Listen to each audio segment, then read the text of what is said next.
Ex Machina meets John Wick meets an episode of Black Mirror. Best way I can sum up this movie.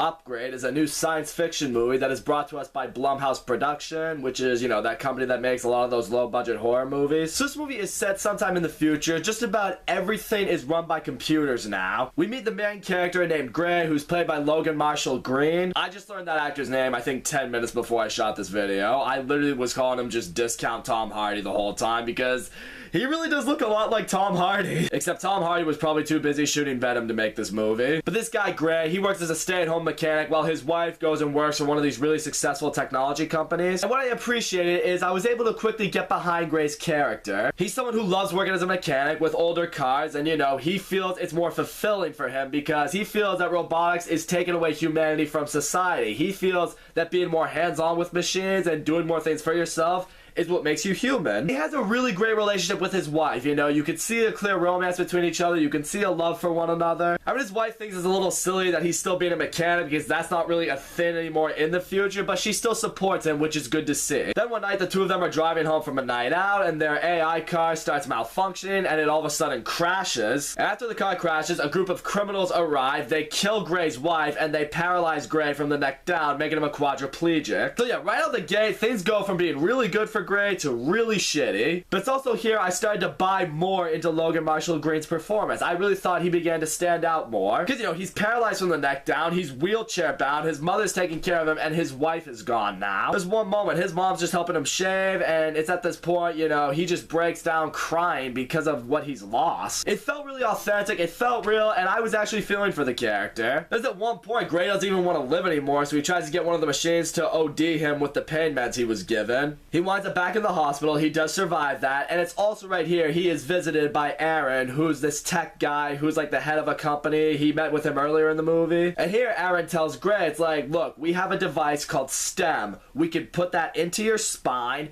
It could potentially give you the ability to walk again and live your life again. So Gray, very reluctantly, he goes in for the operation. They put STEM into his spine. They expect it's going to take some time for it to take effect.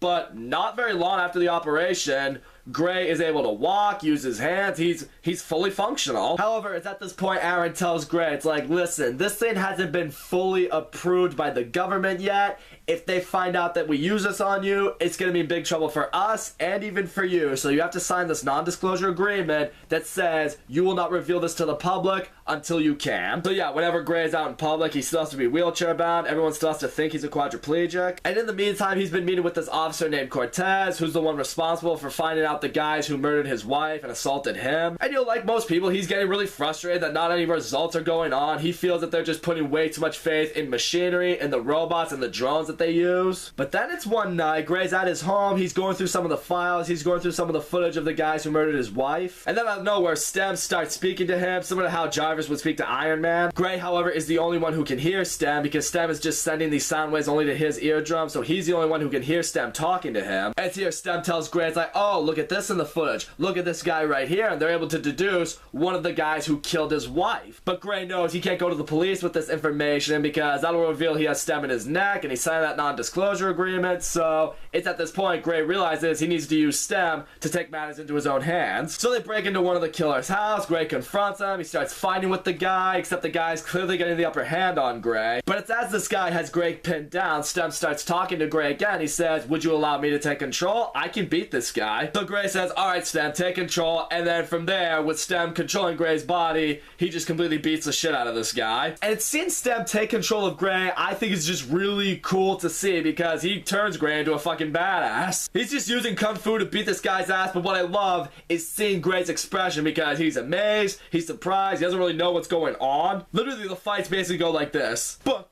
what, how did you, I don't know, what, how? I give Logan Marshall Green props for being able to act that way as he's fighting a guy. But at the end of this fight, Gray, or I guess I should say STEM controlling Gray, takes a kitchen knife and kills this motherfucker by literally slitting his jaw. Yeah, it is brutal, it's graphic, and it had me sitting there in the theater like, oh! Oh shit! Oh shit! Oh fuck, dude.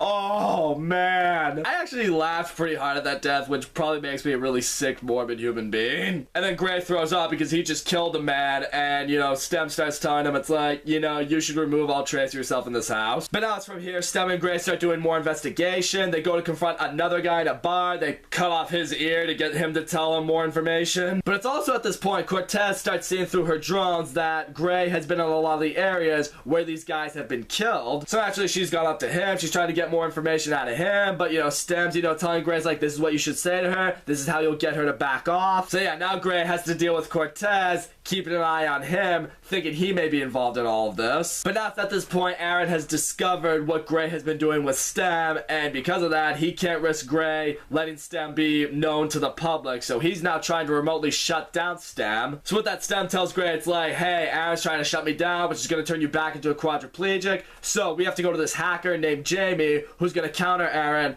and allow you to still use me. All while Gray is trying to get away from the two remaining criminals who murdered his wife. I want to touch on these criminals for a second. I really like what this movie did with them. I want to say they're like androids with these powers and abilities just programmed into them. They can shoot things out of their hand like Iron Man. They can sneeze nanobots and destroy people's brains with those. It was cool seeing what these guys were literally made of. I found it interesting. So yeah, Gray's able to get to Jamie just in time, and Jamie's able to hack into Stem, override Aaron. Now Stem is part of Gray again. Fully part of Gray again, I should say. So now it's here, one of the henchmen has gone after Gray. Gray's doing battle with him. Well, after he allows Stem to take control once again. And again, through Stem, Gray's able to beat the shit out of this guy, and he literally just breaks his arm and then uses his handgun to blow the guy's head off. It's at this point, Gray's getting a little fed up with Stem. He's like, look, I want these guys to pay for what they did. I want them to pay for killing my wife, but I don't want to kill anybody. So he tries to tell Stem, it's like, Stem, I don't want you to have control on me anymore, because originally he could deactivate Stem having control, but we discover that Stem isn't backing down. Stem tells Gray, oh, when Jamie hacked into my system, it now allowed me to have full control over you. So it's like, now I can decide what route we need to take, and that is killing these men. So now Gray goes to confront the leader of the criminals. The guy's name is Fisk, and he reveals to Gray why he was sent after him. And apparently it was so Gray could join Fisk and the other criminals as these upgraded humans. You know, he was hired to paralyze Gray, so Gray would get Stem implanted into him, so, you know, he could be an upgrade. And he said, oh, killing your wife, that was just extra money. Which leads to Gray and Fisk throwing down. Gray is able to kill Fisk, and he starts raiding Fisk's phone, and he discovers that Aaron is the one who hired them to go after him and his wife. So yeah, now Gray makes his way to Aaron. He's got Aaron at gunpoint, but Cortez is also there. She's got Gray at gunpoint because she's finally figured out what's been going on. But now it's finally at this point, Aaron reveals to Gray everything that has happened. Apparently none of this was necessarily because of Aaron. This was all because of Stem. Stem gave Aaron the orders to hire a group of people to go and paralyze Gray and kill his wife. Stem was also the one that caused the AI car to crash so the criminals could get to them. And that's all because Stem felt Gray was the perfect specimen for his own body. Because, you know, Gray is 100% human being. You know, he's so against, you know, the droids and the machinery and the robotics that are in this world.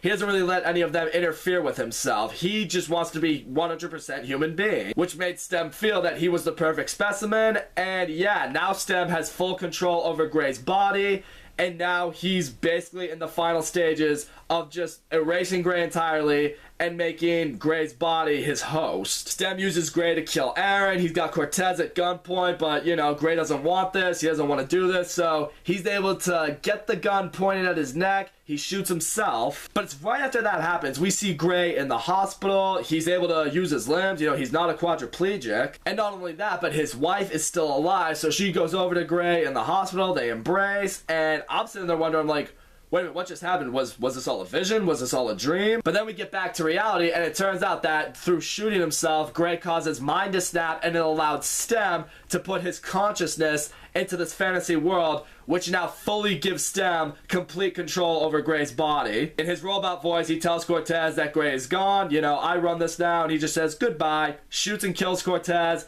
and then just goes about his way, and that's where the movie ends. Definitely a very dark ending, but in my opinion, it was a completely suitable ending for what this story turned into. So all in all, I didn't really know what to expect with Upgrade going into it, but I thought it was a really good movie. Logan Marshall Green did a great job in this movie, even though I had no idea what his name was for a while. But I like seeing his stance on technology. I like seeing his motivation for wanting to go after these guys. I liked seeing what STEM became as the movie went along. At first, you feel like, oh, he's gonna help Gray. They're gonna do amazing things together. They're gonna right the wrong. And then you realize STEM is just using Gray for his own benefits. The action was fun. The violence in this movie is, granted, sometimes pretty brutal. I like seeing the underlying message in this movie that technology and machinery, it's slowly but surely taking over the world and taking over humanity. Yeah, soon we're all gonna have little stems in our necks telling us what to do and making us do some weird fucked up shit. Yay for the future. I thought the villains in this movie were good for what they were. Granted, I do wish we learned a little bit more about them, like how they became the androids that they were. I felt learning their past would have made the movie a lot more interesting. I was kind of bummed we didn't get to see that. I love the science fiction element in this movie. I love the revenge element in this movie. And in the end, this movie was very entertaining. It was dark. It was kind of twisted. But I know that's what Blumhouse production usually goes for, and here I can say they did a good job. So that's all I gotta say, guys. Thank you so much for watching my video. Don't forget to leave a comment, like, subscribe. I will see you all next time.